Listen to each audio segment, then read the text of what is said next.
أعوذ بالله من الشيطان الرجيم بسم الله الرحمن الرحيم Assalamualaikum warahmatullahi wabarakatuh. Berjumpa lagi bersama saya Muhammad Zurul Habibi di pembahasan administrasi dan supervisi pendidikan. Kali ini pembahasan kita yaitu mengenai tentang kepemimpinan. Ada beberapa teori tentang dari mana pemimpin itu berasal. Yang pertama itu tentang teori kinetis. Teori kinetis mengatakan bahwa pemimpin itu muncul atau lahir dari sebuah keturunan. Contohnya seperti kerajaan misalnya. Pemimpin itu atau raja itu lahir dari keturunan raja sebelum-sebelumnya. Kemudian teori yang kedua yaitu teori sosial.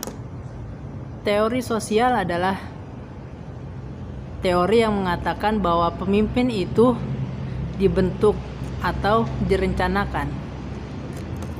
Kemudian teori yang selanjutnya yaitu teori ekologi.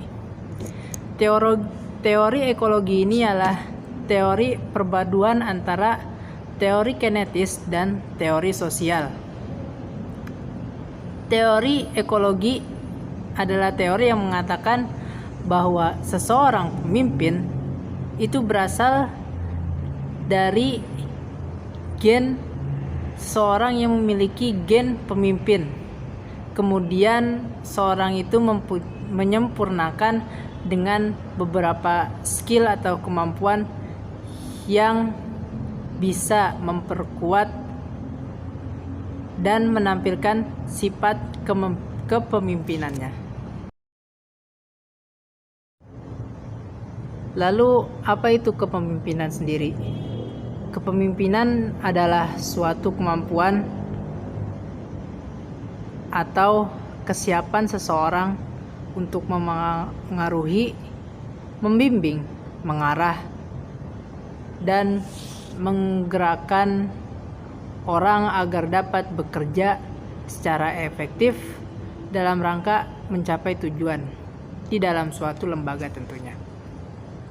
Nah, dari pengertian ini dapat kita simpulkan bahwa kepemimpinan itu adalah sebuah skill atau kemampuan.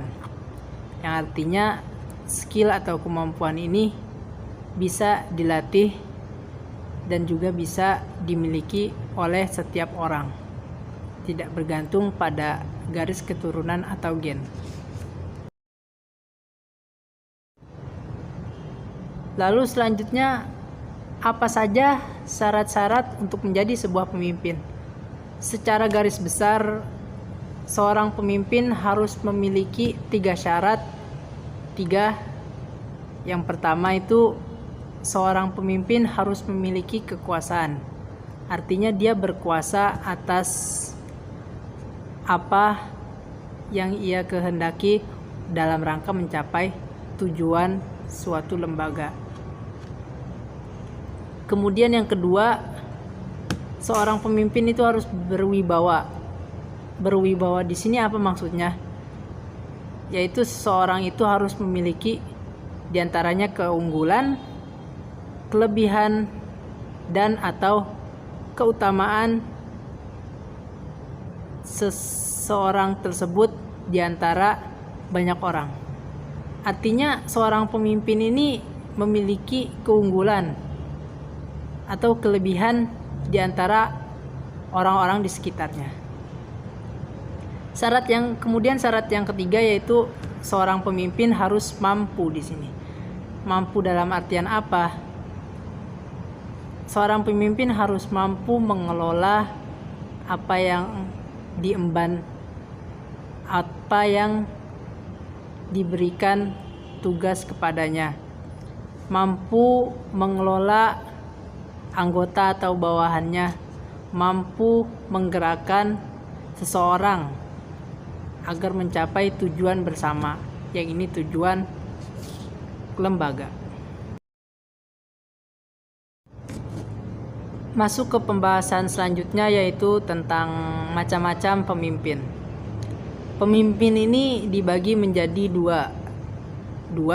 Yang pertama itu pemimpin formil, yang kedua adalah pemimpin informal. Apa itu pemimpin formil? Pemimpin formil adalah orang yang ditunjuk sebagai pemimpin berdasarkan keputusan yang diangkat secara resmi untuk memegang suatu jabatan dan mengelola serta mengemban tugas untuk mencapai tujuan lembaga.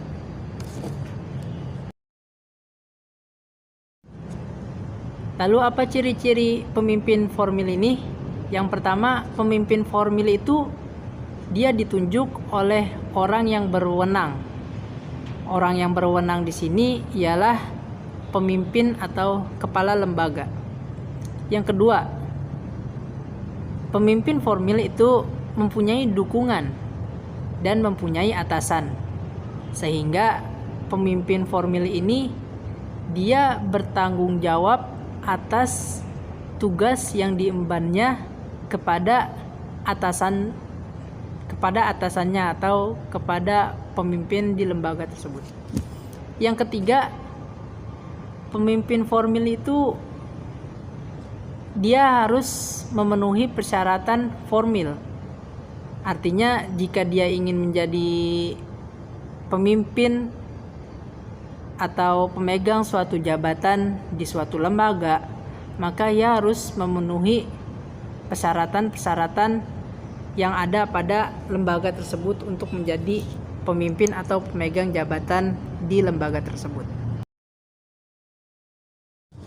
Kemudian macam-macam pemimpin yang selanjutnya yaitu pemimpin informal. Pemimpin informal adalah seseorang yang ditunjuk secara tidak resmi, melainkan ia dipilih karena memiliki suatu keutamaan dan dia dipilih juga sebagai bentuk penghormatan dari para anggota lembaga atau masyarakat. Nah, ciri-ciri pemimpin informal itu yang pertama, pemimpin informal ini dia diangkat karena diakui atas kelebihan atau keunggulannya di antara orang-orang yang lain di anggota lembaga atau masyarakat. Yang kedua, pemimpin informal ini tidak diangkat secara resmi. Gelar kepemimpinan itu langsung saja melekat pada dirinya karena seseorang tersebut memiliki keutamaan yang tadi saya sebutkan. Yang ketiga, pemimpin informal ini tidak memiliki atasan.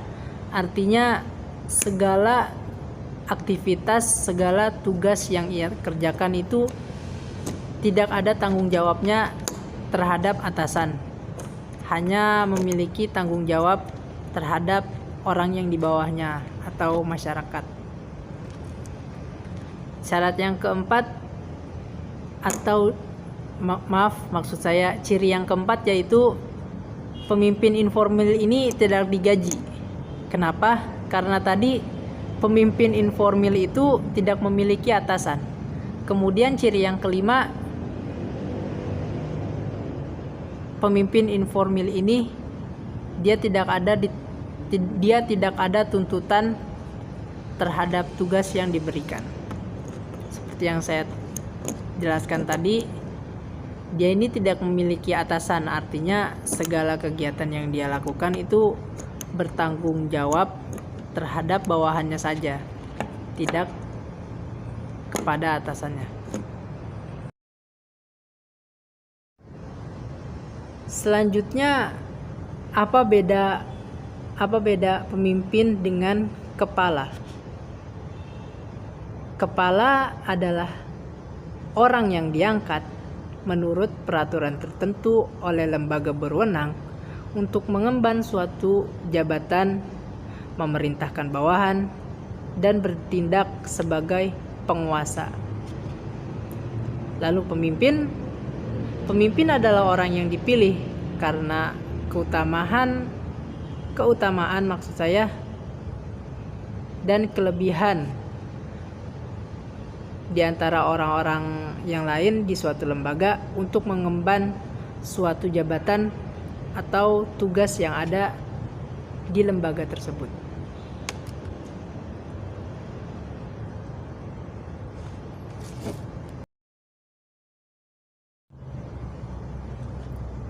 Kemudian kita masuk ke pembahasan selanjutnya, yaitu tentang pendekatan kepemimpinan.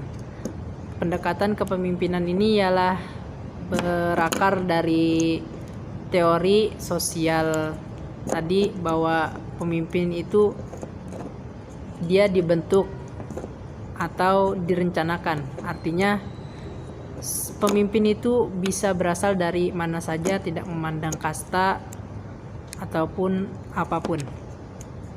Pendekatan yang pertama yaitu melalui pendekatan sifat. Yang kedua, pendekatan perilaku. Yang ketiga adalah pendekatan terpadu.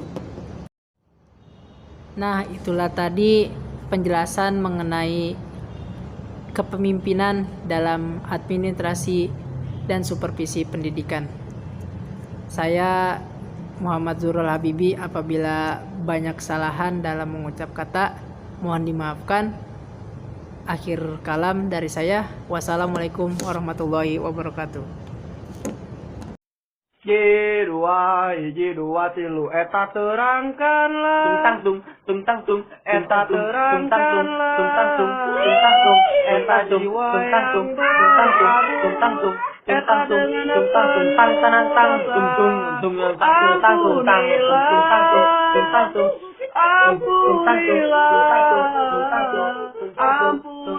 dengan ampunilah pikiran dosa